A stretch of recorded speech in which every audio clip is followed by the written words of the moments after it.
할렐루야. 오늘도 우리 선포되는 말씀을 통해서 하나님의 은혜와 사랑을 만날 수 있기를 주님의 이름으로 축복합니다. 오늘은 제가 연초에 나름대로 준비한 이 태초 이야기 시리즈의 마지막 이야기를 하려고 합니다. 다음 주부터는 작년도에 잠시 멈췄던 사도행전 강해를 마저 이어나가면서 사도행전을 마쳐보려고 합니다. 자, 오늘 우리가 함께 은혜를 나누려고 하는 말씀은 모든 창조의 맨 마지막 날, 7번째 날에 대한 이야기입니다. 한참 코로나가 극성을 부려서 비대면 예배로 드리던 한 2년 반쯤 전에 이 본문을 가지고 설교를 했던 적이 있었습니다. 혹시 기억하시는 분이 계실지 모르겠어요. 근데 이 본문을 제가 또다시 마주하면서 그때와는 또 다른 새로운 은혜를 얻게 됩니다.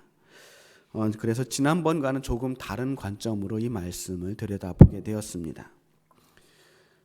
그럴 리 없겠지만 혹시나 지난번 설교를 아직도 또렷하게 기억하시는 분들은 선입관을 좀 버려주시고 편안한 마음으로 이 말씀을 대해 주시기를 바랍니다.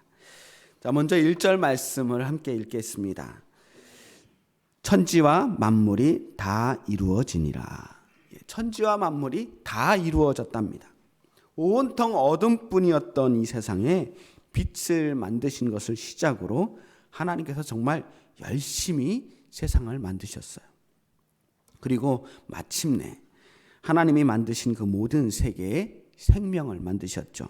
그리고 그 생명의 마지막엔 사람이 있었습니다. 그렇게 사람을 지으신 것을 끝으로 세계의 모든 눈에 보이는 창조의 세계가 완성되었습니다. 그것을 성경은 천지와 만물이 다 이루어지니라 라고 표현하고 있습니다. 저는 이 말씀을 읽으면서 신약의 한 성경 구절이 떠올랐어요. 예수님께서 하신 말씀이죠. 십자가에 달려서 돌아가시기 직전에 하신 말씀, 요한복음 19장 30절에 예수님 이렇게 말씀하십니다. 다 이루었다. 다 이루었다. 이 땅에서 하신 모든 일들을 다 마치신 후에 마침내 십자가에 달려 돌아가시는 일까지 마치신 다음 그때 하신 말씀이 다 이루었다 하신 말씀이었어요. 그것처럼 하나님께서는 창조의 세계를 전부 다 처음부터 끝까지 그 계획하셨던 대로 완성하시면서 다 이루었도다라고 말씀하십니다. 예수님도 마찬가지로 이 땅에서 처음부터 끝까지 오셔서 하실 일들을 다 완성하신 후에 다 이루었다라고 말씀하신 거죠. 그런데 성경을 보면 하나님의 창조는 6날 사람을 만드신 것으로 완성된 것이 아니라 7째 날 안식일을 지키심으로 완성된 것을 알 수 있습니다. 2절 말씀 우리 함께 다시 읽어볼게요.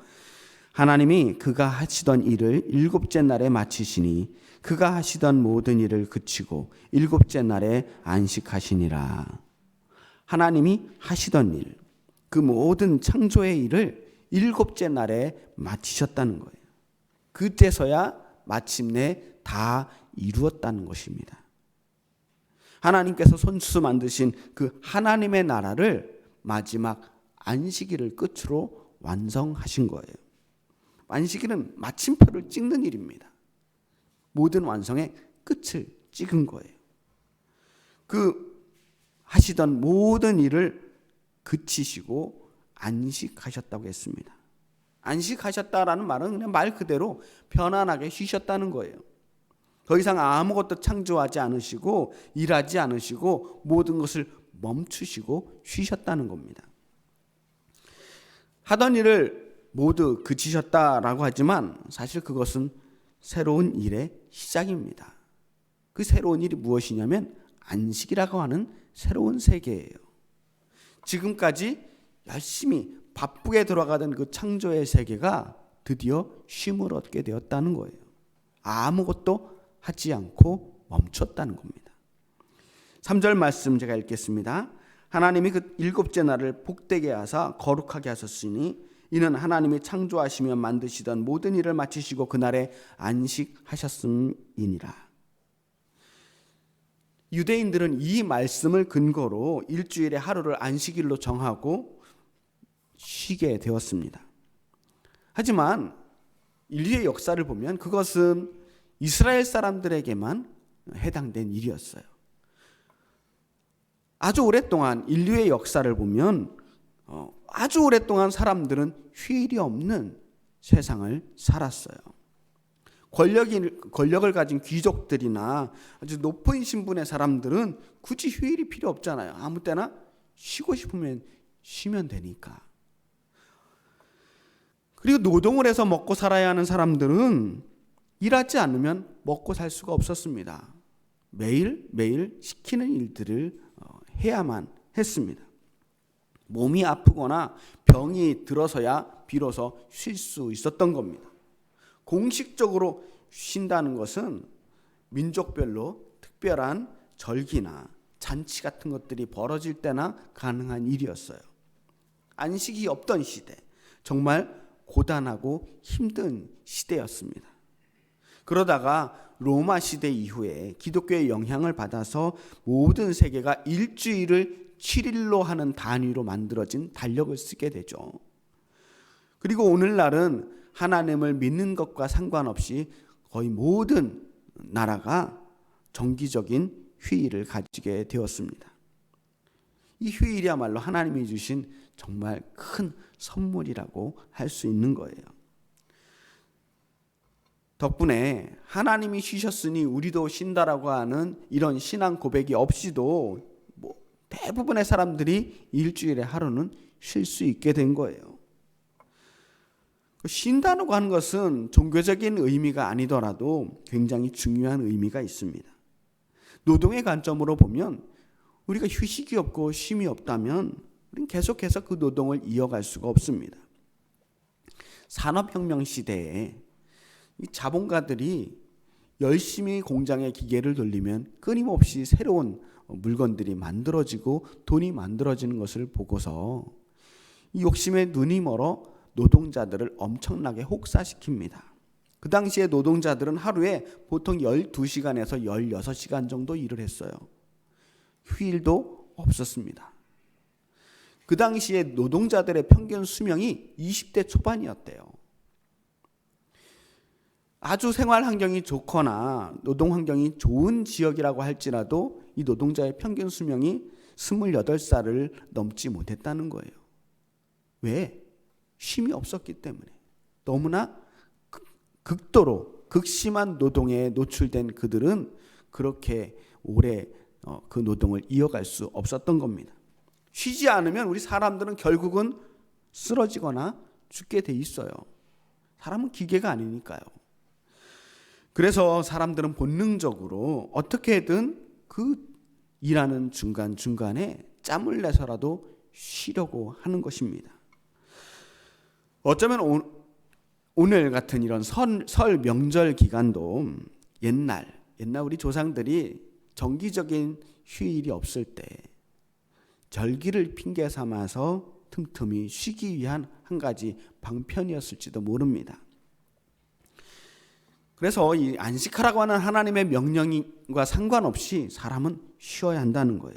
그래서 사람들은 믿음이 없는 사람들이라 할지라도 각자 자기만의 방식으로 쉬는 방법을 찾아냅니다. 제 친구 중에 하나는 머리가 복잡하고 심란할 때 고등학교 때 풀었던 이 정석 두꺼운 시험 문제집이 있어요. 그 수학 문제집을 꺼내서 수학 문제를 푸는 친구가 있었습니다. 뼛속까지 문과인 저는 도대체 그의 행동을 이해할 수 없었지만 그 친구는 그 수학 문제집에 있는 아주 어려운 문제를 붙들고 하루 종일 씨름하면서 그 문제를 풀다 보면 머리가 맑아지고 마음속에 있는 온갖 잡념들이 사라진다는 거예요. 그리고 그 어려운 문제를 마침내 풀고 나면 그렇게 통쾌하고 기분이 좋아진다는 겁니다. 그 친구는 그렇게 나름대로 머리를 써가면서 쉼을 얻고 있었던 거예요. 과연 쉰다는 게 뭘까요? 오늘날 현대인들에 있어서 휴식의 의미는 그냥 생산적이지 않은 모든 활동을 말하는 것 같아요.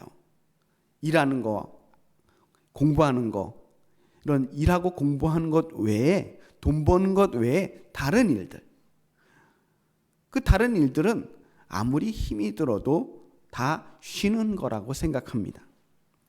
근데 우리나라 사람들은 특별히 열심히 일해서 그런지 노는 것도 정말 열심히 노는 것 같아요. 밤새도록 술 마시고 놀면서도 쉬었다 그래요. 밤새도록 컴퓨터 붙들고 게임하면서도 쉬었다 그럽니다. 하루 종일 무거운 짐을 지고서 걸어다니면서 등산을 하고 캠핑을 하고 여행을 하면서도 쉬었다 그래요. 겉에서 보면 저거 참 힘들어 보이는데 그래도 일하고 돈 버는 거 아니면 다 쉬었다고 합니다. 오늘날의 쉼이라는 건 뭐냐면 즐거움을 찾는 거예요. 내 몸과 내 마음의 즐거움을 찾는 일들을 쉬었다라고 생각하는 것입니다. 근데 문제는 말이죠. 분명히 쉬었다고 쉬었는데 이상하게 더 피곤해요. 많이 쉬었는데 몸이 힘들고 때로는 마음도 피곤합니다. 그건 무슨 말이냐면 그런 쉼은 온전한 의미에서의 안식이 아니라는 거예요. 자, 십계명의 네 번째 계명을 보면 유대인들에게 있어서 안식이 어떤 의미를 가지고 있는지 우리가 잘 알 수 있습니다. 제가 그냥 읽어드릴게요. 안식일을 기억하여 거룩하게 지키라. 엿새 동안은 힘써 내 모든 일을 행할 것이나 일곱째 날은 내 하나님 여호와의 안식일인즉 너나 내 아들이나 내 딸이나 내 남종이나 내 여종이나 내 가축이나 내 문 안에 머무는 객이라도 아무 일도 하지 말라.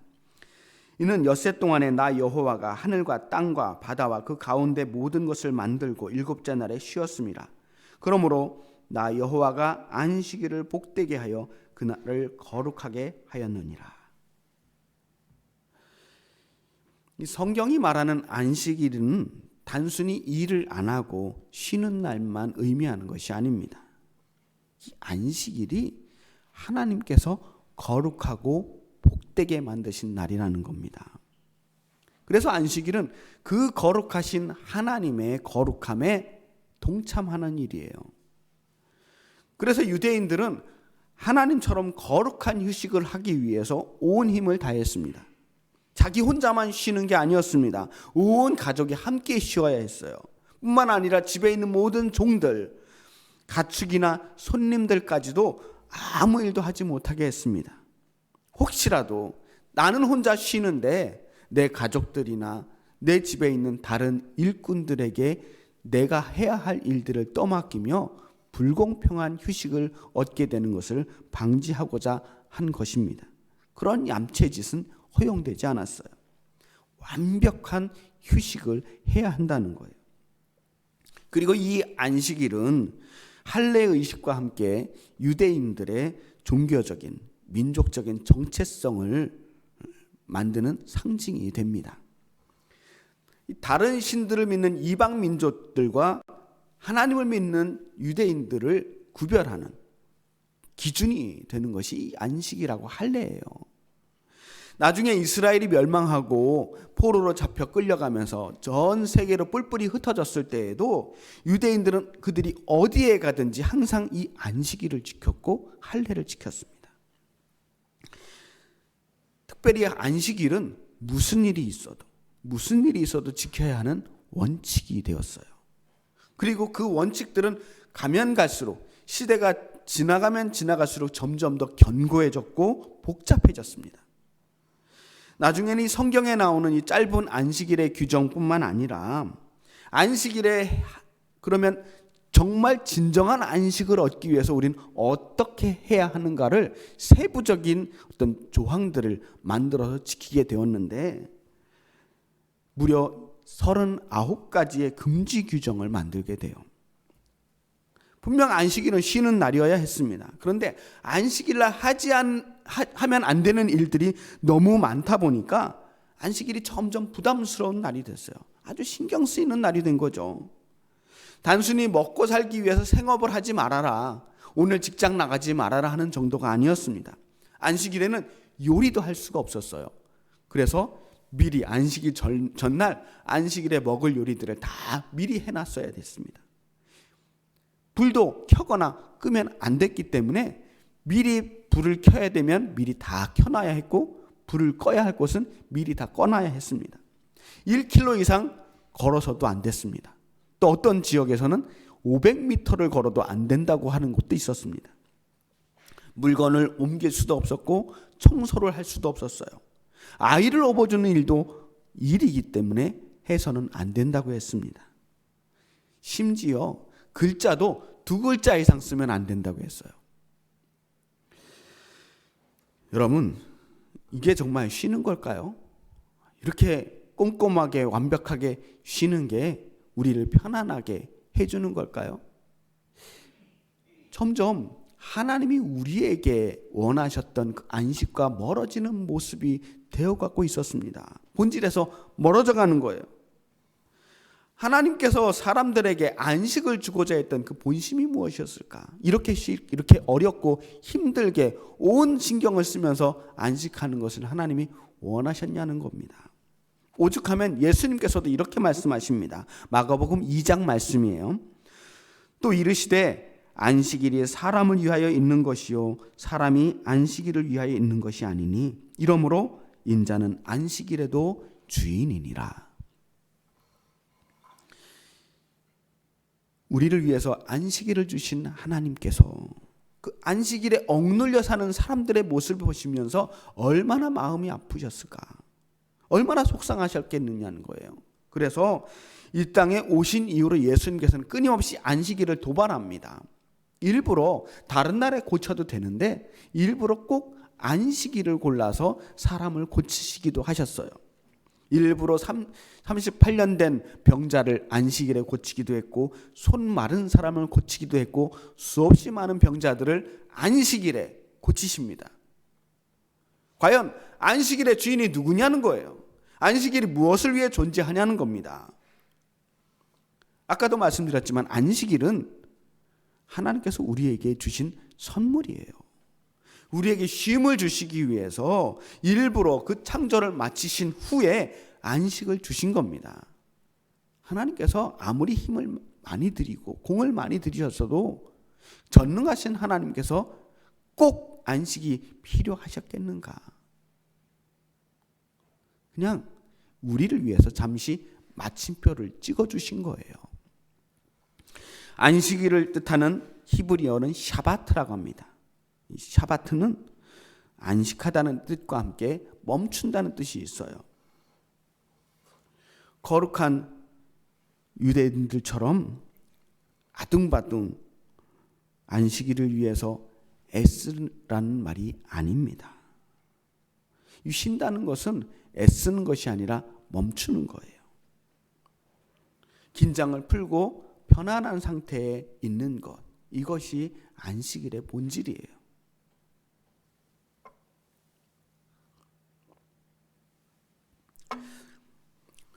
정말 우리나라는 뭐든 열심히 하는 민족인 것 같습니다. 정말 열심히 살아야 하는 민족이죠. 이 좁은 땅덩어리에서 많은 사람들이 살다 보니까 경쟁이 심하고 사는 게 치열해질 수밖에 없습니다. 그래서 열심히 사는 게 우리 몸에 완전히 배어버렸어요.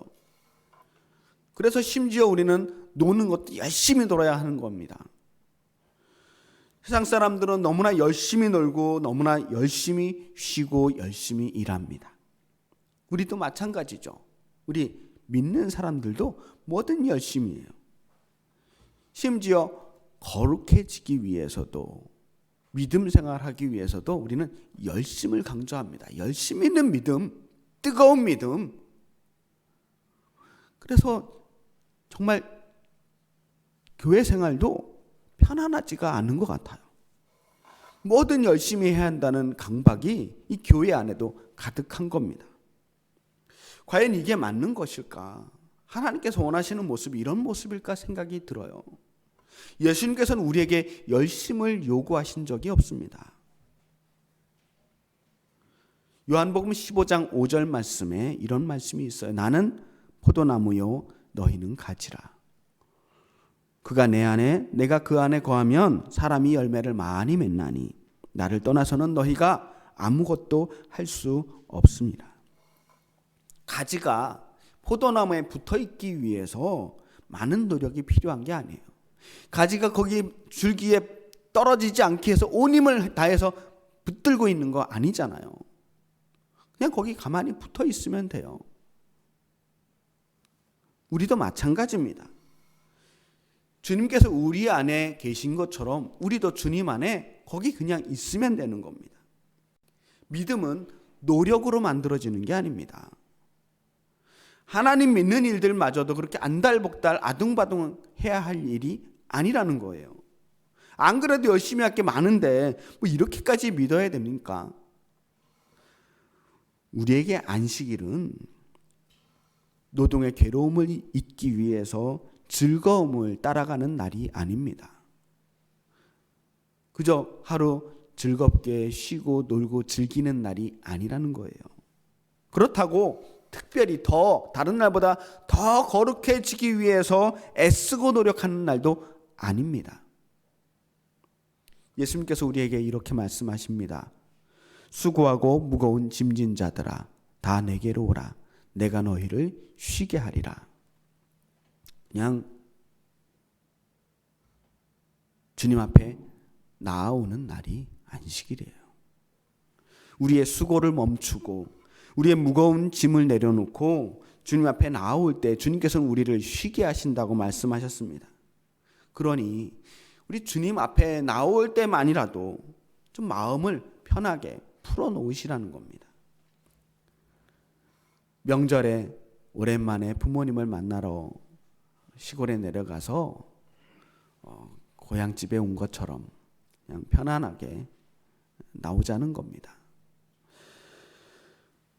우리가 뭔가 거룩한 것을 행하러 나온 것이 아니라 주님 앞에 쉬러 나왔다 생각하시면 좋을 것 같아요.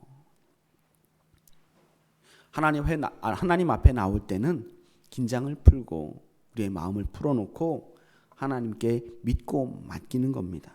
믿음이라는 게 뭘까? 믿음은 주님에 대한 끝없는 신뢰입니다. 하나님을 완벽하게 믿는 사람은 하나님 앞에서 걱정과 근심을 하지 않습니다. 우리의 모든 근심과 걱정을 다 내려놓고 주님께 맡기는 게 믿음입니다. 그래서 그런 사람들이 주님 안에 머물러 있을 수 있는 겁니다. 지금 이 시간은 주님 안에 머물러 있는 시간입니다. 하나님께서 여러분을 큰 팔로 꼭 안아주시고 계십니다. 이게 하나님께서 우리에게 주신 안식의 선물입니다. 그리고 그것이 하나님께서 우리를 향한 사랑의 마음을 표현하는 것입니다. 오늘 이 시간 하나님이 주시는 참된 쉼으로 주님이 주신 참된 평안과 안식을 우리 모두가 함께 얻을 수 있기를 주님의 이름으로 축복합니다. 기도하겠습니다.